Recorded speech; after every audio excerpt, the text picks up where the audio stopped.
வணக்கம். ஆல்பர்ட் ஐன்ஸ்டீன்னு சொன்னோனே நம்ம எல்லாருக்கும் என்ன ஞாபகம் வரும்? அந்த கலஞ்ச தலைமுடி, அப்புறம் அந்த ஃபேமஸான E=mc² ஃபார்முலா, சரிதானே? ஆனா பாருங்க, இந்த அடையாளத்துக்கு பின்னாடி ஒரு கதை இருக்கு. ஒரு சாதாரண ஆபீஸ்ல வேலை செஞ்சுக்கிட்டு இந்த முழு பிரபஞ்சத்தோட ரகசியங்களே கனவு கண்ட ஒரு மனுஷனோட கதை. வாங்க அந்த கதைக்குள்ள நாமளும் போய் பார்க்கலாம். முதல்ல இந்த கேள்வியிலேருந்து ஆரம்பிக்கலாம். ஒரு பேட்டன்ட் ஆஃபீஸ்ல வேலை செய்யற ஒரு கிளர்க் என்ன மாதிரி கனவு காண்வாருன்னு நினைக்கிறீங்க? யோசிச்சு பாருங்களேன்.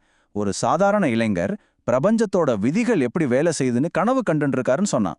நம்ப முடியுதா? ஆனா அங்கிருந்து தான் ஐன்ஸ்டீனோட பயணம் தொடங்குச்சு.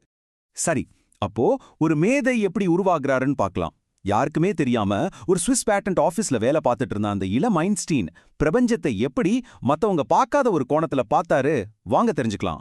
1905 இந்த வருஷத்தை நல்லா ஞாபகம் வச்சுக்கோங்க. இது ஐன்ஸ்டீனோட மிராக்கிள் இயர், அதாவது அற்புத ஆண்டுன்னு சொல்லுவாங்க. ஏன் தெரியுமா? ஏன்னா அப்பவும் அவர் ஒரு கிளர்க்கா தான் வேலை செஞ்சுட்டு இருந்தாரு. ஆனா அதே வருஷத்துல ஒட்டுமொத்த அறிவியலையுமே உலுக்குன 4 முக்கியமான ஆய்வுக்கட்டுரைகளை வெளியிட்டாரு. அந்த 4 பேப்பர்ல ஒன்னு தான் இந்த போட்டோ எலக்ட்ரிக் எஃபெக்ட். சிம்பிளா சொல்லணும்னா, லைட்டுங்கிறது வெறும் அலை மட்டும் இல்ல, அது குட்டி குட்டி எனர்ஜி பேக்கெட்ஸா வருதுன்னு சொன்னாரு. இந்த ஒரு யோசனை, இந்த ஒரு புரட்சிகரமான சிந்தனைக்காக தான் அவருக்கு நோபல் பரிசே கிடைச்சது. அடுத்து அவரோட ஸ்பெஷல் தியோரி ஆஃப் ரிலேட்டிவிட்டி. அப்பா, இது இயற்பியலோட அஸ்திவாரத்தையே ஆட்டி பார்த்துருச்சு. அது வரைக்கும் ஸ்பேஸ் தனியா டைம் தனியான்னு தான் எல்லாரும் நினைச்சிட்டு இருந்தாங்க. ஆனா ஐன்ஸ்டீன் சொன்னாரு, இல்ல, அது ரெண்டும் தனித்தனி இல்ல, அது ரெண்டும் ஒன்னா பின்னப்பட்ட ஒரு போர்வை மாதிரி. அதுக்கு பேரு தான் ஸ்பேஸ் டைம்னு சொல்லி நம்ம பிரபஞ்சத்தை பார்க்குற விதத்தையே மொத்தமா மாத்திட்டாரு. இதோ உலகத்திலேயே ரொம்ப ரொம்ப பிரபலமான ஒரு சமன்பாடு. பார்க்கறதுக்கு ரொம்ப சிம்பிளா இருந்தாலும் ஒவ்வொரு பொருளுக்குள்ளேயும் எவ்வளவு பெரிய ஆற்றல் ஒளிஞ்சிருக்குன்னு இதுதான் நமக்கு காட்டுச்சு. சொல்லப்போனா அணுசக்திக்கு அடிப்படையே இந்த ஒரு ஃபார்முலா தான். ஓகே, அடுத்த கட்டத்துக்கு போகலாம். இது எல்லாம் சேர்ந்து எப்படி அவரோட மிகப்பெரிய சாதனைக்கு வழிவகுத்துச்சுன்னு பார்க்கலாம். அதாவது கிராவிட்டி, ஈர்ப்பு விசைக்கான ஒரு புத்தம் புதிய கோட்பாடு. இங்க தான் ஒரு மிகப்பெரிய சிந்தனை மாற்றம் நடக்குது. நியூட்டன் என்ன சொன்னாரு? கிராவிட்டிங்கிறது ஒரு கண்ணுக்கு தெரியாத சக்தி, அது பொருட்களை ஒன்னோட ஒன்னு இழுக்குதுன்னு சொன்னாரு. ஆனா ஐன்ஸ்டீன் இல்ல, கிராவிட்டிங்கிறது ஒரு சக்தியே இல்ல, அது நம்ம பிரபஞ்சங்கிற ஒரு பெரிய துணியில எடை அதிகமான பொருட்களை வைக்கும்போது ஏற்படுற ஒரு வளைவுதான்னு சொன்னாரு. அப்போ அவரோட இந்த ஜெனரல் தியரி ஆஃப் ரிலேட்டிவிட்டியோட முக்கியமான கணிப்பு என்ன தெரியுமா? பெரிய நட்சத்திரங்கள் மாதிரி எடை அதிகமா இருக்கிற பொருட்கள் ஸ்பேஸையே வளைக்கும். அப்படி வளைஞ்ச ஸ்பேஸ் வழியா போற ஒளி கூட வளையும்னு சொன்னாரு. யோசிச்சு பாருங்க, அந்த காலத்துல இதை சொன்னா யாரு நம்புவா? இது ஒரு நம்பவே முடியாத விஷயமா இருந்துச்சு. சரி, இப்படி ஒரு விஷயத்தை எப்படி நிரூபிக்கிறது? ஸ்பேஸும் டைமும் வளையுதுன்னு சொல்றதெல்லாம் சரி, ஆனா அதை எப்படி ப்ரூஃப் பண்றது? இதுதான் அப்போ விஞ்ஞானிகள் முன்னாடி இருந்து ஒரு $1 மில்லியன் கேள்வி. இதுக்கு பதில் கிடைச்ச வருஷம் 1919.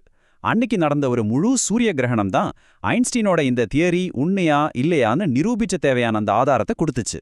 அந்த சோதனையில ஐன்ஸ்டைன் சொன்னது சரிதான நிரூபணமானதும் ஒரே ராத்திரியில அவர் உலக புகழ் பெற்றார். அப்போ நியூஸ் பேப்பர் ஹெட்லைன்ஸ்லாம் எப்படி இருந்துச்சு தெரியுமா? அறிவியலில் புரட்சி, பிரபஞ்சத்தின் புதிய கோட்பாடு, நியூட்டனின் கருத்துக்கள் தூக்கி எறியப்பட்டன. இப்படிதான் எல்லா பேப்பரும் எழுதுச்சு. சரி, இந்த அறிவியல் கண்டுபிடிப்புகளுக்கு பின்னாடி இருந்த அந்த மனிதர் அவர் யாரு? அவரோட புகழ், காதல், மனசாட்சின்னு அவரோட தனிப்பட்ட வாழ்க்கை பக்கங்களையும் கொஞ்சம் பார்க்கலாம் வாங்க. அவரோட வாழ்க்கையில ரொம்ப முக்கியமான ஒருத்தர் அவரோட முதல் மனைவி மிலேவா மாரிக். அவங்களும் ஒரு திறமையான இயற்பியலாளர். சொல்லப்போனா ஐன்ஸ்டீனோட ஆரம்பகால கண்டுபிடிப்புகள்ல மிலேவாவோட பங்கு எவ்வளவு இருந்துச்சுங்கிற விவாதம் இன்னைக்கு வரைக்கும் நடந்துட்டு இருக்கு. அவரோட புகழ் அறிவியலை எல்லாம் தாண்டி போயிடுச்சு. சார்லி சாப்ளின் மாதிரியான உலக பிரபலங்களை சந்திச்சாரு. மகாத்மா காந்தி மாதிரி பெரிய தலைவர்களோட கடித பரிமாற்றம் செஞ்சாரு.